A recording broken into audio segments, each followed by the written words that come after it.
തോക്കുമായി ഈ പട്ടാളക്കാരൻ കടൽ തീരത്തേക്ക് കാലെടുത്തു വെച്ചപ്പോൾ കാലിനടിയിൽ ഒരു വിചിത്രമായ ശബ്ദം കേട്ടു. ശരിക്കും അതൊരു സിനിമാ ഷൂട്ടിംഗ് ആയിരുന്നു. പക്ഷേ ആ നടന് എന്തോ കുഴപ്പം തോന്നി. അയാൾ ഒരു കുഴിബോംബിൽ ചവിട്ടിയെന്ന തോന്നൽ അനുഭവപ്പെട്ടു. സംവിധായകൻ വീഡിയോ വീണ്ടും പ്ലേ ചെയ്തു. അപ്പോഴും ഒരു ശബ്ദം കേട്ടു. എല്ലാവരും പരിഭ്രാന്തരായി. മണൽ നീക്കം ചെയ്ത ശേഷം അതൊരു യഥാർത്ഥ കുഴിബോംബാണെന്ന് അവർ കണ്ടെത്തി. അതിനാൽ അവർ അയാളുടെ തൂക്ക് മരക്കൊമ്പ് ഉപയോഗിച്ചു മാറ്റി. പക്ഷേ അതേ സ്ഥാനത്ത് കൂടുതൽ നേരം നിന്നത് അയാളുടെ കാലുകൾക്ക് വേദനയുണ്ടാക്കി. അതിനാൽ അവർ അയാൾക്ക് ഒരു സപ്പോർട്ട് ഫ്രെയിം കൊണ്ടുവന്നു. വിശ്രമിക്കാൻ ഹെൽമറ്റ് ഊരി മാറ്റി. അപ്പോഴേക്കും പോലീസ് സ്ഥലത്തെത്തി. പക്ഷേ അവിടെ നോക്കിയ ശേഷം തങ്ങൾക്ക് സഹായിക്കാൻ കഴിയില്ലെന്ന് ഉദ്യോഗസ്ഥർ പറഞ്ഞു. ചെറിയ അന്വേഷണത്തിന് ശേഷം അടുത്തുള്ള ഒരു ഗ്രാമത്തിൽ നിന്ന് ബോംബ് നിർവീര്യമാക്കൽ വിദഗ്ധനായി സൈന്യത്തിൽ സേവനമനുഷ്ഠിച്ചിരുന്ന ഒരു വിരമിച്ച സൈനികനെ അവർ കണ്ടെത്തി. അയാൾ പരിശോധിച്ച ശേഷം പറഞ്ഞു, ഇതൊരു പ്രഷർ റിലീഫ് മൈനാണ്. നടൻ കാലനക്കാത്തിടത്തോളം കാലം അത് പൊട്ടിത്തെറിക്കില്ല. ഇതാർക്കും സുരക്ഷിതമായി നീക്കം ചെയ്യാൻ കഴിയില്ല. പെട്ടെന്നൊരു പശു മൈൻപാടത്തേക്ക് ഓടിക്കയറി. അത് പൊട്ടിത്തെറിച്ചു.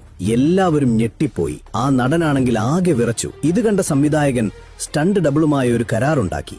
നടനെ രക്ഷിച്ചാൽ ഞാൻ നിങ്ങളെ അടുത്ത സിനിമയിൽ നായകനാക്കാം. അങ്ങനെ സ്റ്റണ്ട്മാൻ ശ്രദ്ധാപൂർവം ഒരു കത്തി ഉപയോഗിച്ച് നടന്റെ ബൂട്ട് മുറിച്ചു. സ്റ്റണ്ട്മാൻ അതിൽ 2 കൈകളും ഉപയോഗിച്ച് ശക്തമായി അമർത്തി. മർദ്ദം മാറിയപ്പോൾ നടൻ പതുക്കെ ബൂട്ടിൽ നിന്ന് കാലുയർത്തി. ലാൻഡ് മൈനിലെ ട്രിഗർ ചലിക്കാൻ തുടങ്ങി. എന്നാൽ അവസാന നിമിഷം ടീം വർക്കിന്റെ സഹായത്തോടെ നടൻ ഒടുവിൽ തന്റെ കാൽ സുരക്ഷിതമായി വലിച്ചെടുത്ത് അപകടത്തിൽ നിന്ന് രക്ഷപ്പെട്ടു. എല്ലാവരും അവനെ സഹായിക്കാൻ ഓടി. സ്റ്റണ്ട്മാൻ ഇപ്പോഴും അവിടെ പ്രഷർ കൊടുത്തു നിൽപ്പുണ്ട്. പക്ഷേ സംവിധായകൻ മറ്റുള്ളവരോട് വീട്ടിലേക്ക് പോകാൻ പറഞ്ഞു. താൻ ഒരു പ്രൊഫഷണൽ ബോംബ് വിദഗ്ധനെ വിളിച്ചിട്ടുണ്ടെന്നും മറ്റുള്ളവർ ഇവിടെ നിൽക്കുന്നത് വളരെ അപകടകരമാണെന്നും അദ്ദേഹം പറഞ്ഞു. പക്ഷേ അവർ പോയതിനു ശേഷം സംവിധായകൻ സ്റ്റണ്ട്മാനോട് സത്യം പറഞ്ഞു. താൻ ഒരു വിദഗ്ധനെയും വിളിച്ചിട്ടില്ല.